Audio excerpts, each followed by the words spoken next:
వేల మందితో beach cleaning కార్యక్రమం పెట్టారు. సముద్ర తీరాన్ని ప్లాస్టిక్ రహితంగా మార్చేస్తామంటూ కళ్లద్దాలు పెట్టుకుని మరీ కటింగ్ ఇచ్చారు. చెత్త వ్యర్థాలను రీసైక్లింగ్ చేసి క్లీన్ చేస్తామంటూ చెప్పిన మాటలేమో గానీ సాగర తీరంలో ఎక్కడి చెత్త అక్కడ దర్శనమిస్తోంది. ఇంతకీ ఆ చెత్త కంపెనీ ఎక్కడుందో తమకు చెప్పాలని విశాఖ వాసులు అడుగుతున్నారు. 2022లో ఆగస్టు 27న విశాఖ వేదికగా అమెరికాకు చెందిన పార్లే ఫర్ ది ఓషన్స్ సంస్థతో రాష్ట్ర ప్రభుత్వం ఒప్పందం చేసుకుంది. ప్లాస్టిక్ వ్యర్థాలతో అనేక రకాల ఉత్పత్తులను తయారు చేస్తామని చెప్పుకొచ్చారు.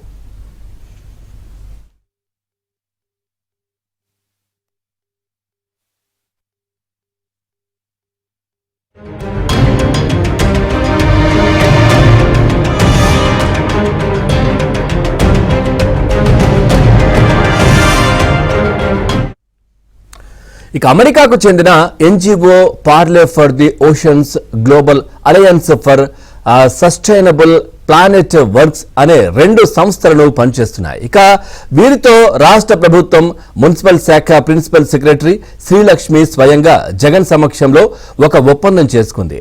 దీని ప్రకారం పార్లే సంస్థ విశాఖలోనే 16,000 కోట్ల పెట్టుబడితో యాన్ తయారీ యూనిట్ ను ఏర్పాటు చేస్తుందని, దీనివల్ల 20,000 మందికి ఉద్యోగ అవకాశాలు లభిస్తాయని ప్రకటించారు.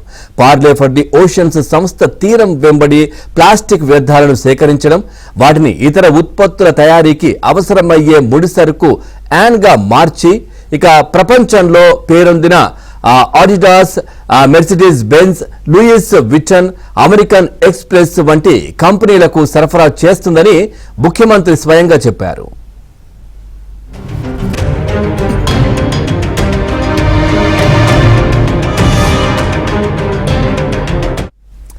ఇక ఈ ప్రాజెక్టు వల్ల విశాఖ బీచ్ స్వరూపమే మారిపోతుందని, ప్లాస్టిక్ పునర్వినియోగంలో ఏపీ ప్రపంచానికి ఆదర్శంగా నిలుస్తుందని గొప్పలు చెప్పారు. మరి ఆ సంస్థలు ఎక్కడైనా పనిచేస్తున్నాయా, లేకపోతే కనీసం ఆ దిశగా ఎక్కడైనా ఆలోచనలు చేస్తున్నారా అంటూ సమాధానం కనిపించడం లేదు.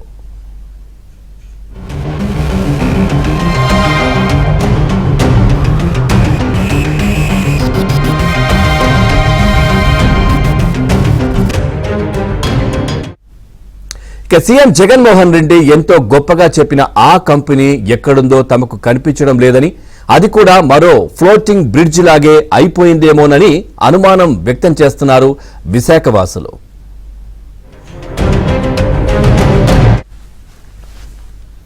వైజాగ్ బీచ్లో ప్లాస్టిక్ని నిషేధిస్తాము, అదంతా ఏరుతాము, దాన్ని రీసైకిల్ చేస్తాము అని చెప్పి ఒక కంపెనీతో మన జగన్ గవర్నమెంట్ ఒప్పందం పడింది, పార్లీ ఆగ్రో కంపెనీ.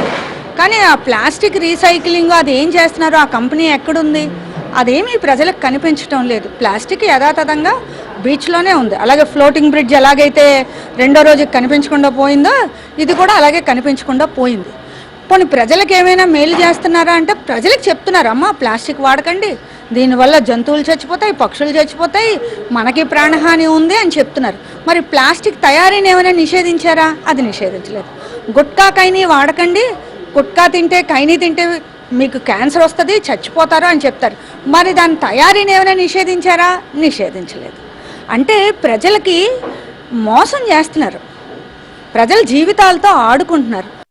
బీచ్ని సుందరీకరణ చేసి అక్కడున్న ప్లాస్టిక్ని అంతా ఏరేసి ఆ ప్లాస్టిక్ని తీసుకెళ్ళి రీసైకిల్ చేసి అంటే తద్వారా విశాఖపట్నం వాసులందరికీ ఉద్యోగాలు వస్తాయని చెప్పడం జరిగింది. అక్కడ మనం చూసుకుంటే బీచ్లో ఉన్నటువంటి ప్లాస్టిక్ని ఏరడం లేదు, అలాగే దాని రీసైక్లింగ్ మన కంపెనీ ఇక్కడ విశాఖపట్నంలో లేదు, ఉద్యోగాలు కూడా లేవు. అంటే ఇది ప్రజలను మభ్యపెట్టడం అనేది ఒక పక్క అంటే ప్రభుత్వం అనేది లేకపోతే రాజకీయ నాయకులు అనేది ప్రజలకి ఏ రకంగా మభ్యపెట్టవచ్చు, దాని ద్వారా మనకి ఏంటంటే ఇంత చేసాం అంత చేసాం చెప్పుకోవచ్చు, వాళ్ళకి సెపరేట్ మీడియా ఉంటుంది కాబట్టి మీడియాలో ఎక్స్పోజ్ చేసుకోవచ్చు అనడానికి బెటర్ ఉదాహరణ ఇది. పర్యావరణానికి దెబ్బ తగులుతుంది కాబట్టి ప్లాస్టిక్ నిషేధిద్దామని చెప్పుకున్న ఈ ప్రభుత్వం ఏదైతే ప్రజలని పూర్తిగా నిర్మూలించే పరిస్థితిలో ఉన్నారు. అంటే ఇక క్యాన్సర్ వచ్చింది అంటే ప్రజలే లేకపోతే అసలు పర్యావరణం అవసరమే లేదు, కానీ దీన్ని మనం ప్రత్యామ్నాయం చూడట్లేదు.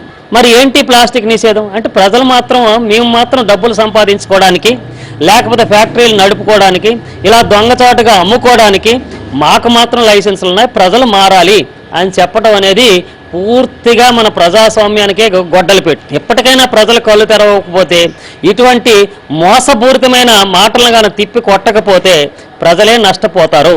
ఇప్పటికైనా ప్రజలు కళ్ళు తెరవాలి.